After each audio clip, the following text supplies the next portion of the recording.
GST Robotic Mowers here. Today we're going to be changing blades on the Husqvarna CEORA 546.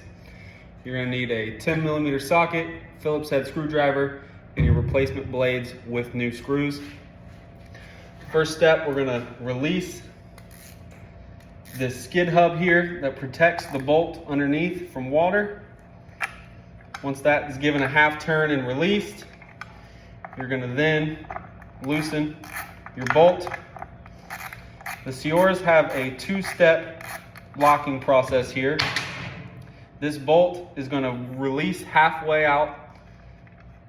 Once it's backed out halfway, you'll have a little bit of slide with this bolt. Halfway is going to release your cutting disc from your cutting deck.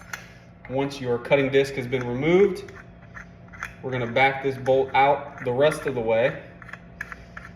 Once it has been removed, that is going to release our skid plate away from the actual cutting disc itself to open up, being able to remove these blades.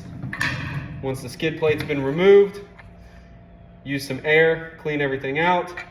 See, we've got some old blades here. We're going to take our Phillips head, loosen all 5 of these screws, replace them with our new blades.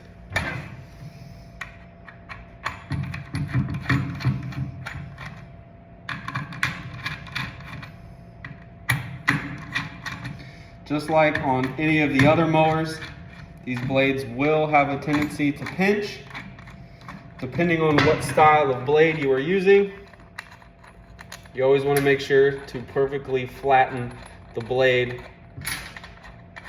to where it is going to be locked onto this cutting disc. If it's not a flat blade, you're going to have an undesirable mow cut. You're not going to get nice and even. We'll replace all 5 of these blades. Get them started by hand in order to assure that you don't have that pinch on the head of the screw.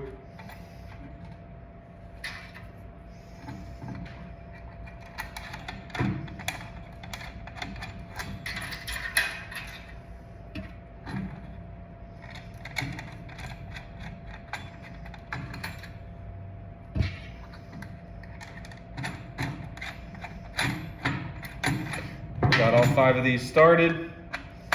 We're going to give them a couple turns to ensure they're tight. Once they're tight, we like to pick the disc up and spin it around before we mount it, just to make sure that these blades are free moving. So when that cutting motor spins, your blades are going to spin as well. So we've got no pinch. We're good to go there.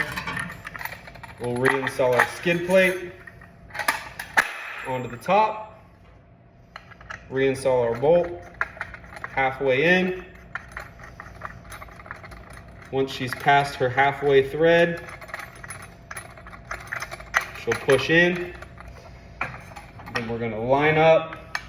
And once you're tightening it, it's great to do it by hand most of the way. Be sure to hold the skid plate and the cutting disc together to ensure nothing's spinning and these blades don't turn around and give you a little cut as you're going. We're going to get this down by hand as far as we can. Continue to hold the skid plate and the cutting disc, and we're going to tighten this bolt back down. Once we've tightened it all the way back up, nice and snug, we're going to reinstall our skid hub. Quarter turn to the right. That one's done. Now you're going to repeat this 2 more times. With these Husqvarna CEORAs, these cutting discs spin out, these cutting discs spin out, so it's a good practice every week. Swap these 2. The middle blade, every time it restarts a job, it's going to spin in different directions. So every 2 weeks, you're going to want to change all 3 of the blades, depending on your grow season and what the rain and temperatures are like in your area.